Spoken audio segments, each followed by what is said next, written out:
Twinkle, twinkle, little star, how I wonder what you are. Up above the world so high, like the diamond in the sky. Hello and welcome viewers. Thank you so much for joining me on my program once again. I appreciate you wherever you are connecting from. If you're joining me from Africa, Asia, Europe, or America, I thank you so much for being around and trying to join me on this very episode. I appreciate you so much. Thank you for all your comments on the comment section. Thank you for your contribution. Please, if you have not subscribed to my channel, kindly subscribe to my channel. Click the notification bell so that you'll be notified each time I upload a video. You will be among the first to receive it. Thank you so much for coming. And remember, I bring you information, some things that are going around in Nigeria. I talk about the celebrities, talk about the Nollywood industry and the music industry and all the personalities in Nigeria, everything that has to do with the contraption called Nigeria, I talk about it. And today, I want to discuss an issue that has to do with everybody in Nigeria, the insecurity. The insecurity in Nigeria is so much that it cannot be controlled. But the worst part of it now is that the part of Nigeria that has been known as the most peaceful aspect of Nigeria now has been ravaged by insecurity. I am talking about the southeast part of Nigeria. The southeastern part of Nigeria has witnessed a lot of insecurity in the recent days, the burning of police stations, burning of INEC offices, and burning of several places, destroying of checkpoints. This has been going on in the southeast for a long time now, and this has attracted the military to the southeast in the sense that they have come now to fight against the so-called insecurity, but they end up taking the life of the innocent people. As we speak now, innocent people are suffering in the southeastern part of Nigeria. Instead of those so-called unknown gunmen, the military are going after innocent people, going to their houses and burning their houses. It is unfair. This is not fair. It's not fair. It doesn't matter how you think of it. Some of people blame the insecurity on IPOB. Some blame the insecurity on the ESN that was formed by IPOB to secure the southeastern part of Nigeria. But from every indication, neither ESN nor IPOB is involved in the insecurity. It seems that the insecurity is planned by the government. And I would like you to listen very carefully to this man, this statesman that has been interviewed. A statesman has been interviewed on this very place now, and he is going to explain what he knows about this very insecurity and what is going on in the southeast. You'll be surprised what you're going to hear from Ezife. This man is a statesman, a former, I think he was a former governor. And now, listen carefully what he has to say about the insecurity in the southeast. Before you go, kindly subscribe and give your comments according to what you have watched and what you think is the way forward. Thank you and remember us. Let's watch. Joining us now in the studio is Chukwuemeka Ezife, the former governor of Anambra State. Glad to have you join us in the studio. Thank you so much. Good. Let's start this way. What does it seem like some in the eastern part of the country are beating the drums of war by their actions, attacking federal institutions and even the police and even killing the police? What does it seem like that? Anybody who hears this story will be mad against the people. But who are the people who are burning INEC offices, who are killing the police?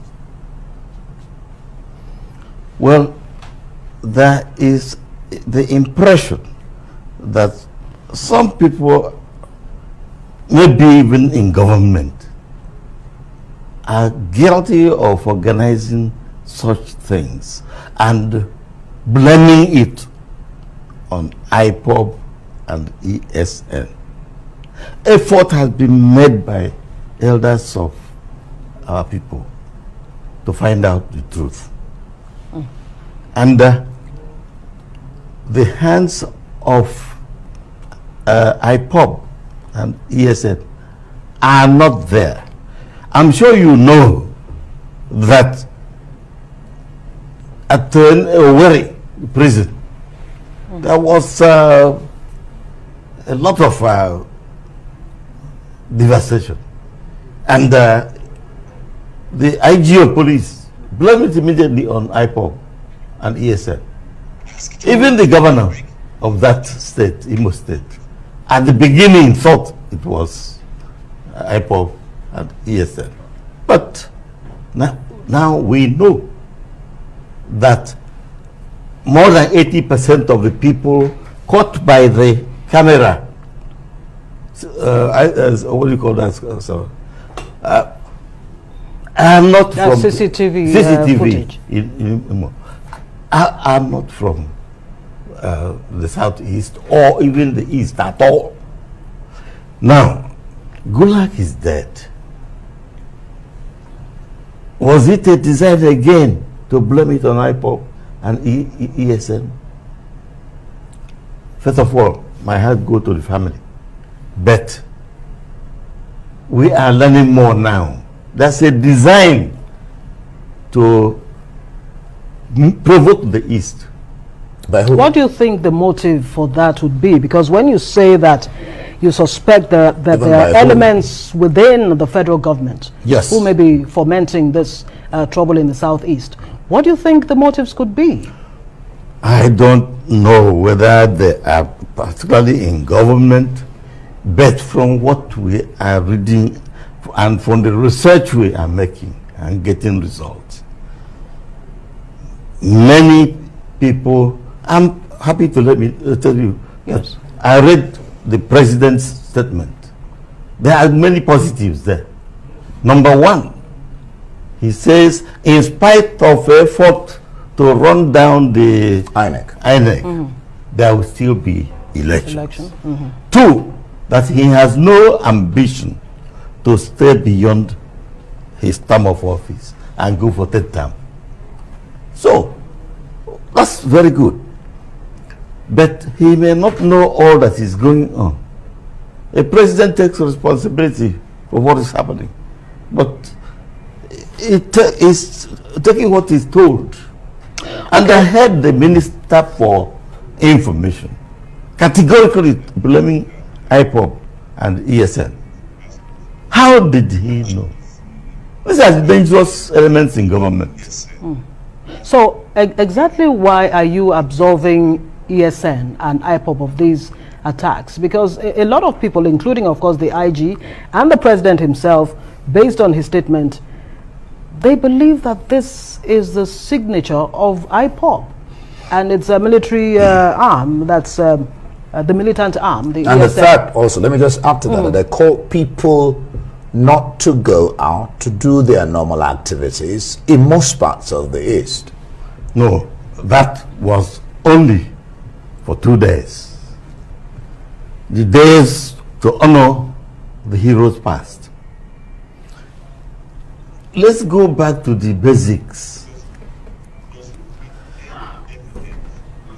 IPOB and INEC don't have tradition of shedding blood, of burning down things in the East, burning down what we are boasting for, burning down buildings, killing policemen.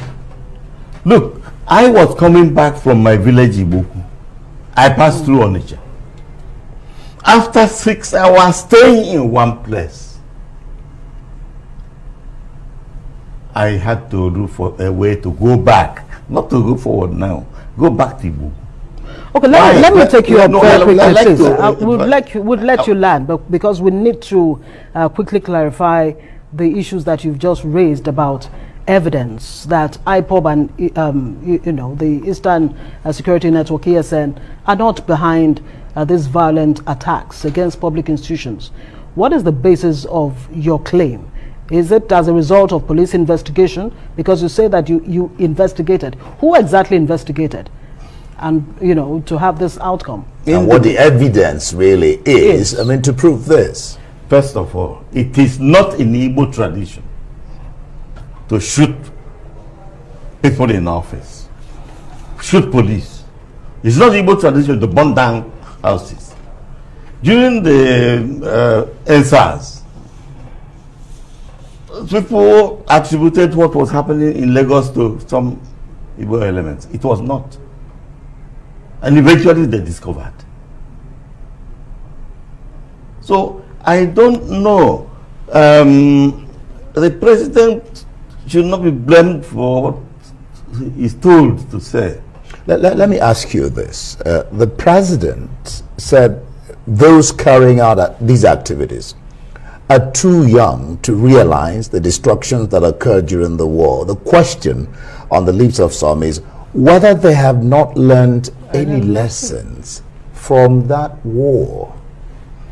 I think people who are doing this, those who are sponsoring this destruction, don't want election, don't want president from Southeast Zone, and will even want to scatter the Anambra election and go for emergency situation and appoint somebody. I don't know, Nigerians must be thinking about their fellow citizens, whether they are in Sokoto or in Anambra. We should understand what is going on. We shouldn't jump into conclusion. I went to find out. I blamed some people for what came out of their mouths. Sometimes some people talk too much. Okay, let's talk about this IPOB issue that seems to not be, going away anytime soon. There seems to be a leadership gap in the Southeast that makes, groups like IPOB, though proscribed, that makes groups like IPOB and others calling for secession, especially in the Southeast, to have this kind of following and respect. The lockdown for 2 days in the Southeast was total. Is it a reflection of the level of influence of IPOB? And not much is being heard from the Southeast leaders like yourself and, of course, the Southeast governors. What is responsible for that? Please, let's think original. What is responsible for that? The federal government has been working hard, pushing the Igbo out of Nigeria. The young men are reacting to what is coming from the federal government. When you say pushing the Igbo out of Nigeria, it sounds... could you explain? I will explain. Whether it is projects, location, you don't find it in Igbo land. Tell me any of the any station for railway right now. Whether it is appointments, you don't find it in Igbo land. But if it is retirement from service, we dominate. Do you know that for long, I don't know whether it has changed, there is no Southeasterner in the National Security Council of Nigeria. Then individual Igbo people were pulled down. Ibeto was the giant of cement. He was pulled down. Now he's trying to climb up again. That even Ifeanyi Uba was detained, innocent, who is running a car manufacturing something that he should be pampered. He was detained with pants, flown to Lagos with pants. So there are too many instances of the Igbo being humiliated, marginalized, excluded, etc. And look at the recent appointments. The 4 zones, South-South, Southeast, Southwest, and Middle Belt, 4 zones went to court to sue the federal government, the president, for not complying with federal character. Well, let me take you up on the idea that the federal government is pushing Ndibo out of Nigeria. One of the biggest projects ongoing by this administration, the Niger, Okay. My sister, I don't understand. When did it start, the Niger bridge? Who started it? And how far has it gone? The second Niger bridge. That's the second Niger bridge, yes. How far has it gone? So there is nothing. But a lot of people would say that crying, people would say that that project has actually moved a lot faster under this administration. And he's committed to doing it. Let me ask you this. Let me ask you this. Let me ask you this. One keeps wondering, you're a former governor, a stakeholder in this nation, and from the East, what the elders in that region are doing to stem this tide, especially from IPOB, ESN. I'm coming. For example, in the Southwest, they've condemned people like Iboho, Sondebo. Some people condemn. I don't think one has had any strong leader of your worth, in the East, condemn the IPOB and the ESN and what is happening. Nnamdi Kanu, particularly what is happening. He's in London and he's inciting people here to... we have not enough time. Otherwise, what I'm telling you is that the reaction of the youths in IPOB, Nnamdi Kanu, is what should be the reaction of everybody, including me. But because I know a bit more, and I know that if you restructure Nigeria... So are you saying that what they're doing is right because that should be the reaction of everybody, including you? Are you supporting what they are doing? No, I am saying that those who are saying leave Nigeria, have a reason for that. The federal government is the reason for that. Are there no other ways without resorting to violence and destroying public institutions? We are not resorting to violence. Violence is being imposed on us. I don't understand that. Okay, let me take you up very quickly because we're running out of time. On the issue of Southeast presidency, I've read you in a number of places actually seem to contradict yourself somewhat. Help us understand and clarify. On the one hand, you did endorse Yahaya Bello, the governor of Kogi State, for presidency in 2023. And on the other hand, you've also been quoted as saying that Ndibo would rather, or the Southeast, would be willing to kneel before the rest of the country to get the 2023 presidency. Where exactly do you stand? Let's have that clarified. There's no doubt. And I thank all Nigerians, the Northerners, the Western people, the South people, they are all supporting now. Almighty God in heaven has approved Southeast presidency. Now, I had a visitor, Yahaya Bello, who came to my house. We talked, and he told us what he has been doing, many things, very impressive things he has been doing in the state. But he told us also he wants to be president. And he complained about injustice, unfairness, inequity in Kogi, where one part was dominating the governorship. So one of us stood up and said, justice is good for all. Look at Nigeria, where no Igbo has held chief executive position in the country. We have not been elected. So we feel rejected already.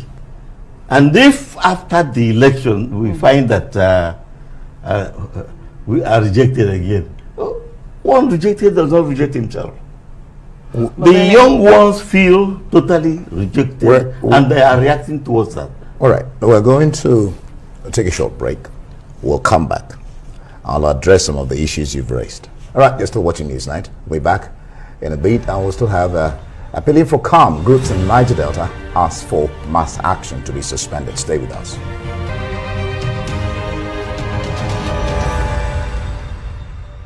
All right, welcome back. You're still watching Newsnight. Our guest is Chief Chukwuemeka Ezife, former governor of Anambra State. Thank you so much for staying with us. On the issue of 2023 presidency and the Southeast, there's this general perception or belief that Igbo Enweze, let me just put it that way, that there is not that singular figure that Ndibo can actually rally around. If we're even to say who is that candidate best suited to take over in 2023 in the Southeast, are there any names that will, come up in a jiffy? Sure. Not only ourselves. The Yoruba has a group who have started processing the names of competent people from Igbo land who can become president. They're working on that. We are working on that too. And we have people. Are you engaging other parts of the country? Very much. Other parts. Let me tell you what I wanted to ask you. Now, some people said that the challenge that the Igbo man or Igbo people seem to have is that they do not know how to play this politics, because politics is a game of numbers. You're saying you don't give it to you. Nobody's going to give you anything on a platter of gold. You're going to have to fight for it. Now, you have people aligning with other parts, but are the Igbos really aligning with other parts to play this game the way it's supposed to be played so that they can get a plum ticket? That's the big question. Well, you can say that again. On Monday, there was a meeting of various ethnic groups at this year hotel here, Transcorp Hotel. I told them that the greatest guilt in Nigeria go to Igbo and the Yoruba, because if Yoruba and Igbo had aligned early, there's no way of anybody dominating this country the way it is now. But even that, I want to tell you that we are making progress on this. Look, we have a problem, and I'm prepared to accept it wholly. We have bad mouth.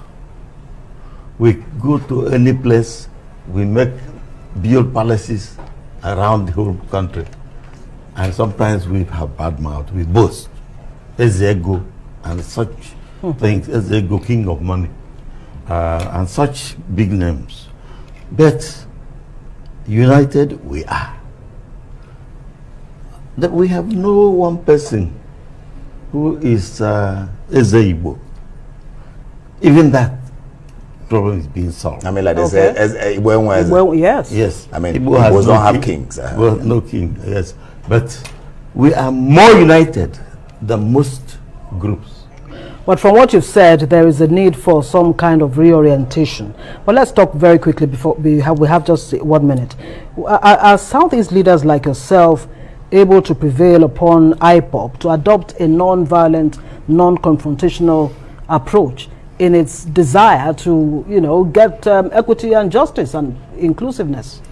We try to reach people who he listens to, and he sometimes cool down. But violence, please, is not a trademark of IPOB or ESN or even people from outside. That's hard to believe, because that's what people are witnessing in the East. Okay. You are witnessing it. Who is propelling it? Who are the people from outside Nigeria even who were caught in Owerri? Huh? Let me give you an instance. Some group, non-Igbo, raped a woman in Anambra State and plucked her eyes off. The greatest provocation. The same group went and killed some non-Igbo family. The impression is that the Igbo youths got annoyed and did that because of what the group did to Igbo woman. Eventually it was discovered. The same group who did the raping did the killing of the non-Igbo group there. There is concerted effort to make us look like we are people we are not. Okay, that's a point we've made. Very quickly, do you believe in this zonal hearing for the amendment of the Constitution ongoing now? In 30 seconds, if you can. Well, shorter. No need for continuing with that thing. Okay, thank you very much. We should have a new constitution. Thank you so Thank much. you so much.